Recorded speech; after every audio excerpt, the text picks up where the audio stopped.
Hi guys, welcome back to our channel. Guys, మా channel cricket సంబంధించిన ప్రతి చిన్న అప్డేట్ మా ఛానల్లో రెగ్యులర్ వస్తుంటాయి. ఇంకా మా ఛానల్ని సబ్స్క్రైబ్ చేసుకోకపోతే గైస్ వెంటనే సబ్స్క్రైబ్ చేసుకోండి అండ్ పక్కనున్న బెల్ ఐకాన్ని యాక్టివేట్ చేసుకోండి.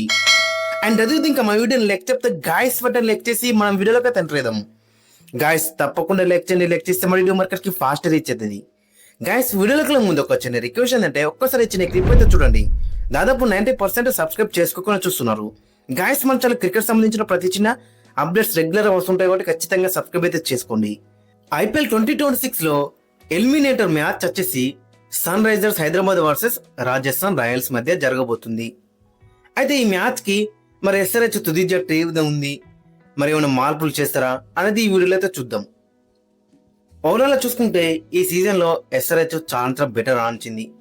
అందరు ఏమన్నారు, ఫస్ట్ స్టార్టింగ్ లో స్టార్ స్పోర్ట్స్ ఎక్స్పర్ట్స్ కానీ ప్రతి ఒక్క క్రికెట్ ఎక్స్పర్ట్ ఏమన్నారు, SRH క్వాలిఫై కాదు, వీళ్ళ దగ్గర బౌలింగ్ లేదు, బ్యాటింగ్లో మరి అందరు కూడా అన్నారు, స్లాగర్స్ అన్నారు, అదన్నారు ఇదన్నారు. ఏమైంది తీరా చూస్తే క్వాలిఫై అయింది. బౌలింగ్లో one of the best bowling attack అవుతుంది. టాప్ 4లో చూసుకుంటే SRH బౌలింగ్ కూడా ఉంది అక్కడ, అంత మంచి బౌలింగ్ అయితే వేసిళ్ళు. బ్యాటింగ్లో చూసుకుంటే కొంతమంది అన్నారు ఫ్లాట్ పిచ్ల మీద ఆడతారు అన్నారు, కొంతమంది అదన్నారు ఇదన్నారు. బట్ తీరా చూస్తే ఏమైంది, స్లో వికెట్లో చెన్నై పైన గెలిచిళ్ళు. ఇంకంతకన్నా ముందు రాజస్థాన్ రాయల్స్తో 225 వేసుకొని స్లో వికెటే. ఫస్ట్ బ్యాటింగ్ వేసి రాజస్థాన్ మంచి వికెట్ మీద 200+ కొట్టిళ్ళు. సో సెకండ్ ఇన్నింగ్స్లో కొంచెం స్లో అయింది. ఆ వికెట్ పైన ఇషాన్ కిషన్, అభిషేక్ శర్మ గెలిపించిళ్ళు. సో ఇంకా చాలా మంచి మంచి మ్యాచెస్ అయితే ఉన్నాయి. KKR పైన గెలిచిళ్ళు వాళ్ళ హోమ్ గ్రౌండ్ పోయి, అక్కడ కూడా వాళ్ళు స్లో చేసిళ్ళు వికెట్. సో ఓవరాల్ చూసుకుంటే SRH ఈ సీజన్లో చాలా బెటర్ ఆనించింది. ఇక eliminator match do or die, కొడితే గిట్ట క్వాలిఫైర్ 2కి వెళ్తారు. సో ఖచ్చితంగా ఎలిమినేటర్ మ్యాచ్లో SRH గెలిచే తట్టే మనకైతే కనబడుతుంది. సో ఈ మ్యాచ్కి మరి ప్లేయింగ్లో ఒకసారి చూద్దాం, కాంబినేషన్ చూద్దాం. ఓపెనర్స్ వచ్చేసి Abhishek Sharma and Travis head. Abhishek Sharma దగ్గర పెద్ద నాకైతే ఎక్స్పర్ట్ ఎత్తున్నాం. ట్రావిస్ హెడ్ దగ్గర ఇప్పటివరకు ఒక్క మంచి నాకైతే రాలేదు. మెయిన్గా చూసుకుంటే ట్రావిస్ హెడ్ని ఇంపాక్ట్ సబ్ అయితే ఉంచద్దు అస్సలకే.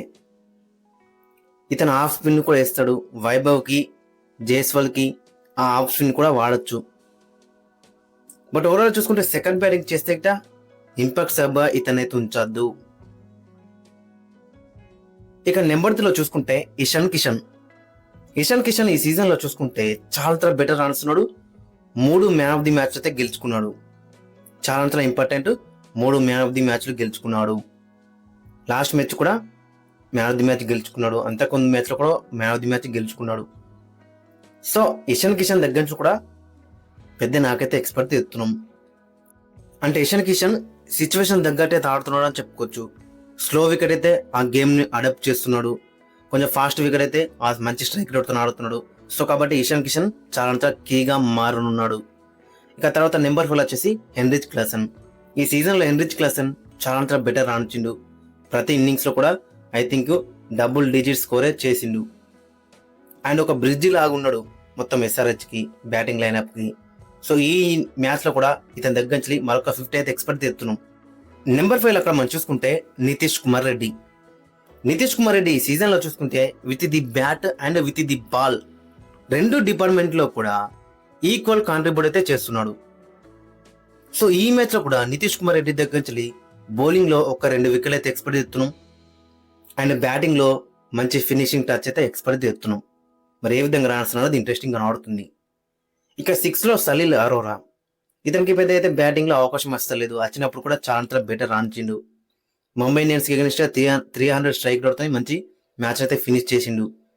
సో ఈ మ్యాచ్లో గిట్ట ఒకవేళ అయితే ఇతనికి బ్యాటింగ్లో ఛాన్స్ వస్తే గిట్ట ఖచ్చితంగా మంచి ఫినిషింగ్ టచ్ అయితే ఎక్స్పెక్ట్ చేస్తున్నాం. ఇంకా స్మరణ్ ఉన్నాడు, స్మరణ్ కూడా బ్యాటింగ్ అయితే వస్తలేదు. సో ఇతని దగ్గర కూడా ఛాన్స్ వస్తే మంచి నాకైతే ఎక్స్పెక్ట్ చేస్తున్నాం. ఇక బౌలింగ్లో చూసుకుంటే ప్యాట్ కమిన్స్ చాలా బెటర్ ఆడుతున్నాడు. ఆ హార్డ్ లెన్స్ అనేది చాలా ఇంపార్టెంట్ ఈ మ్యాచ్లో. హార్డ్ లెన్స్, ఆ క్విక్ బౌన్సర్స్, వైభవ్ సూర్యవంశీకి చాలా ఇంపార్టెంట్గా ఉండబోతున్నాడు ప్యాట్ కమిన్స్. అండ్ బ్యాటింగ్లో కూడా లాస్ట్ మ్యాచ్లో మనం చూసినాం కదా, రాజస్థాన్కి జోఫ్రా ఆర్చర్ ముందెళ్ళి ఆడిండు. సో ప్యాట్ కమిన్స్ దగ్గర కూడా ఆ ఎబిలిటీ ఉంది. సో ఇతను బ్యాట్ దగ్గర నుంచి కూడా ఎక్స్పెక్ట్ చేయొచ్చు ఒకవేళ ఛాన్స్ వస్తే గిట్ట అలాంటి నాకు. ఇక తర్వాత చూసుకుంటే శివం కుమారు స్టార్టింగ్ మ్యాచెస్ లో చాలా బెటర్ రాణించిండు. I think Ishan Kishan captaincy వరకు చాలా బెటర్ రాణించిండు, డెడ్లీగా కనబడ్డాడు. ఎప్పుడైతే ప్యాట్ కమిన్స్ వచ్చిండో అప్పటి నుంచి ఇతని కాన్ఫిడెన్స్ కూడా లో అయినట్టుంది. రన్స్ కు వెళ్తున్నాడు, వికెట్స్ కూడా మనకైతే కనబడతలేవు. బట్ ఆ కెప్టెన్ అనేది ఇతనికి కాన్ఫిడెన్స్ ఇవ్వాలి. ఇతని దగ్గర ఆ ఎబిలిటీ ఉంది, వికెట్ టేకింగ్ ఎబిలిటీ ఉంది. సో కాబట్టి ఖచ్చితంగా శివం కుమార్ కంటిన్యూ అయ్యే అవకాశం అయితే ఎక్కువ కనబడుతుంది. ఇక తర్వాత చూసుకుంటే ఇషాన్ మలింగ ఈ సీజన్లో చూసుకుంటే చాలా బెటర్ ఆడుతున్నాడు. 1-2 మ్యాచెస్లో కొన్ని రన్స్ ఎక్కువ ఇచ్చినప్పుడు కూడా ఓవరాల్గా చూసుకుంటే చాలా బెటర్ ఆడుతున్నాడు. డెత్లో కానీ, పవర్ ప్లేలో కానీ, మిడిల్ ఓవర్స్లో కానీ ఎక్కడంటే అక్కడ కెప్టెన్ ఇతనికి బాల్ ఇస్తున్నాడు, ఆ వికెట్ కూడా తీసుకొస్తున్నాడు. ఇక తర్వాత చూసుకుంటే షాకిబ్ భూషణ్ కూడా ఇతను కూడా ఎక్కడంటే అక్కడ బౌలింగ్ ఇస్తున్నాడు, ఆ వికెట్ కూడా తీస్తున్నాడు. ఐ థింక్ ఇతను డెబ్యూ చేసిన కాంచెల్లి ప్రతి మ్యాచ్లో మినిమం 1 వికెట్ తీసుకున్నాడు. ఇప్పటి వరకు 10 మ్యాచ్లు ఆడిండు. తన డెబ్యూ చేసినప్పటి నుంచి ప్రతి మ్యాచ్లో మినిమం 1 వికెట్ తీసుకున్నాడు, అది రికార్డ్ అట. ఏ బౌలర్ కూడా ఇంత స్ట్రీక్ అయితే వికెట్లు అయితే తీయలేకపోయారు. బట్ షాకిబ్ భూషణ్ ప్రతి మ్యాచ్లో మినిమం 1 వికెట్ తీసిండు. బట్ ఈ మ్యాచ్ అయితే దగ్గర వచ్చినాక 3 వికెట్ల 4 వికెట్ల ఎక్స్పెక్ట్ అయితే ఎత్తున్నాం. ఇక తర్వాత చూసుకుంటే లాస్ట్ మ్యాచ్లో హర్షల్ పటేల్కి ఛాన్స్ ఇచ్చిళ్ళు. టూ మచ్ డిసప్పాయింట్ అయితే చేసిండు అతను. సో కాబట్టి అతని ప్లేస్లో పర్ఫులింగ్ తిరిగి వచ్చే ఛాన్స్ ఎక్కువ కనబడుతుంది.